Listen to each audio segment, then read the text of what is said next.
గిరిజన 14 సంవత్సరాల మైనర్ అయిన నా కూతురు సుగాలి ప్రీతి కట్టమంచి రామలింగారెడ్డి రెసిడెన్షియల్ హై స్కూల్లో 10వ తరగతి చదువుతుండగా అతి కిరాతనంగా అత్యాచారం చేసి హత్య చేసి ఆత్మహత్యగా చిత్రీకరించిన విషయం మీరందరికీ తెలిసిందే.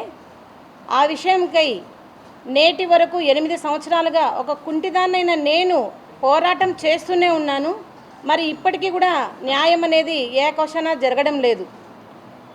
మరి పవన్ కళ్యాణ్ గారు ప్రతిపక్షంలో ఉన్నప్పుడు సుగాలి ప్రీతి కేసుకి నేను న్యాయం చేస్తాను, సుగాలి ప్రీతి కేసు తల్లిదండ్రులతోనే మేము ఉంటాము అని అండగా ఇచ్చి మాట ఇచ్చి ఇప్పుడు డిప్యూటీ సీఎం అయిన తర్వాత మరి సుగాలి ప్రీతి కేసుని గాలికి వదిలేసిన విషయం కూడా మీకు అందరికీ తెలియజేస్తూ ఉన్నాను.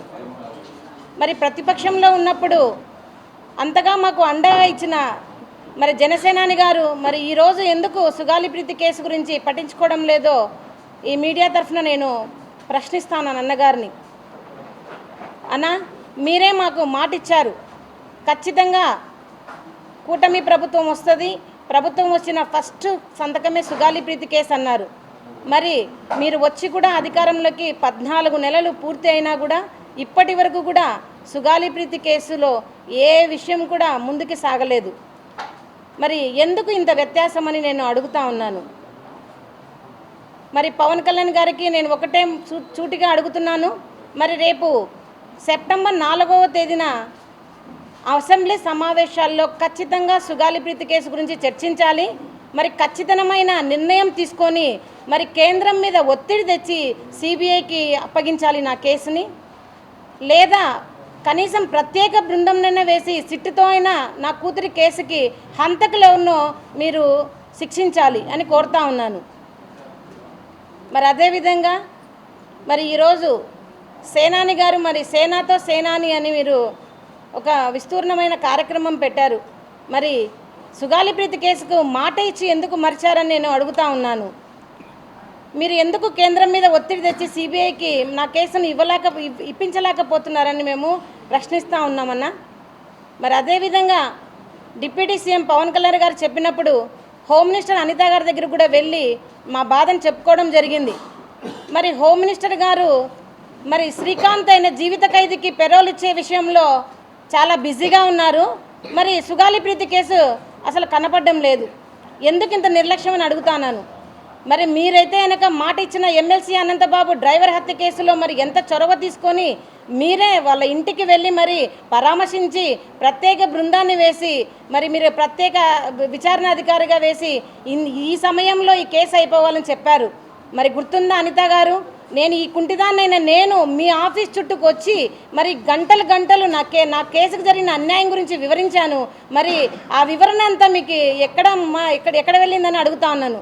ఎందుకు ఇంత నిర్లక్ష్యం అనిత గారికి అని అడుగుతా ఉన్నాను. సుగాలి ప్రీతి అంటే గిరిజనులంటే ఓటుకు మాత్రమే మీకు పనికొస్తామా? మరి ఎందుకు న్యాయం విషయంలో సుగాలి ప్రీతి కేసుకి ఇంతవరకు న్యాయం జరగలేదని హోమ్ మినిస్టర్ అనిత గారిని కూడా నేను అడుగుతా ఉన్నాను.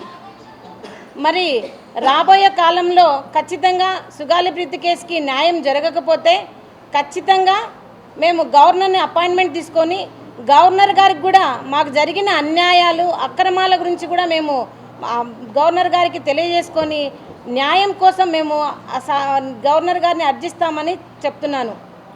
ఇంకా అతి త్వరలో మేము సుగాలి ప్రీతి కేసు జరిగిన అన్యాయంపై డిజిటల్ క్యాంపెయిన్ కూడా మేము చేయదలుచుకున్నాము. ఆ డిజిటల్ క్యాంపెయిన్కి సూచననే ఈ బ్యానర్. మాకు ఎందుకు ఇంత నమ్మక ద్రోహం చేయాల్సి వస్తుంది అనేది ఈరోజు ప్రశ్నార్థకమైనది. మరి అదేవిధంగా ఈ కేసుకి న్యాయం జరగకపోతే కూడా నిరాహార దీక్షకు కూడా మేము పూనుకుంటామని మేము చెప్తున్నాము. ఎందుకంటే ఒక్కటి ఆలోచించండి, 8 సంవత్సరాలుగా మరి కాళ్ళు లేని ఒక అవిటి తల్లి పోరాటం చేస్తుంటే ఎందుకు ఈ ప్రభుత్వాలకు న్యాయం చేయాలనిపించడం లేదో చెప్పండి. మరి మేము ఎంతకాలం ఇలా పోరాడాలో చెప్పండి. స్కూలుకు వెళ్ళి చదువుకోమని పిల్లల్ని స్కూలుకు పంపిస్తే కీచకంగా అత్యాచారం చేసి హత్య చేసిన వాళ్ళని శిక్షించండి ముద్దాయిలంటే మీకు ఎందుకు అంత ప్రేమిస్తున్నారు ముద్దాయిలను? ఎందుకు శిక్షించరని అడుగుతా ఉన్నాను. మరి లోకేష్ బాబు గారు మీ రెడ్ బుక్లో సుగాలి ప్రీతి హంతకుల పేర్లు ఉన్నాయా లేవా చెప్పండి. ఎందుకు ఇంత నిర్లక్ష్యం ప్రభుత్వానికి గిరిజనులంటే చెప్పండి నేను అడుగుతా ఉన్నాను. మరి నేను ఈడ్చుకుంటూ ప్రతి ఆఫీస్ చుట్టూ నేను నా కూతురు గురించి చెప్తున్నానే, మరి ఒక్కరన్నా స్పందించడం లేదు ఎందుకు? ప్రతిపక్షంలో ఉన్నప్పుడు సుగాలి ప్రీతి కేసు గుర్తున్నప్పుడు అధికారంలోకి వచ్చిన తర్వాత ఎందుకు మీకు గుర్తుకు రాదని నేను అడుగుతున్నాను. మీరు న్యాయం చేయలేరా? చేస్తారా చెప్పండి. ఒకవేళ న్యాయం జరగని పక్షంలో నిజంగానే మంగళగిరి పార్టీ ఆఫీస్ దగ్గర, జనసేన పార్టీ ఆఫీస్ దగ్గర నేను ఆమరణ నిరాహార దీక్ష కూడా మేము పూనుకుంటాము. ఎందుకంటే ఒక తల్లిగా నా బాధ నా కూతురికి మనశ్శాంతిని కలిగించాలి. ఆ మనశ్శాంతి కలిగించడానికి నేను ఎంత దూరమైనా పోరాటం చేస్తానని మీడియా ముఖంగా తెలియజేస్తున్నాము.